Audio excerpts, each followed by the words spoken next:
First time ragi கொழுக்கட்டை try பண்ணியிருக்கேன். 1/2 cup ragi மாவு 1/2 spoon உப்பு ஆட் பண்ணி மிக்ஸ் பண்ணி எடுத்து வச்சுருக்கேன். 1/2 கப் ஹாட் வாட்டர் ஆட் பண்ணி மிக்ஸ் பண்ணி எடுத்து வச்சுருக்கேன். 1 ஸ்பூன் கீ ஆட் பண்ணி மிக்ஸ் பண்ணி எடுத்துக்கோங்க. அப்போ தான் கொழுக்கட்டை நல்லா சாஃப்டாக வரும். ஸ்டஃபிங் ரெடி பண்ண 2 ஸ்பூன் கீ, 1 மூடி தேங்காய் துருவி ஆட் பண்ணியிருக்கேன். நான் இன்றைக்கி கருப்பட்டி தான் யூஸ் பண்ணியிருக்கேன். தண்ணி எதுவும் சேர்க்காமல் நல்லா மிக்ஸ் பண்ணி எடுத்துக்கோங்க.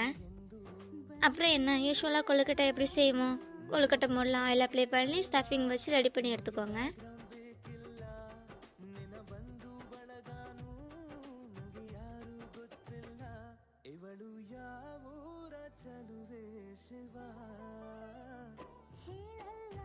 ரெடி பண்ண கொழுக்கட்டையை 5 to 10 மினிட்ஸ் குக் பண்ணி எடுத்துக்கோங்க.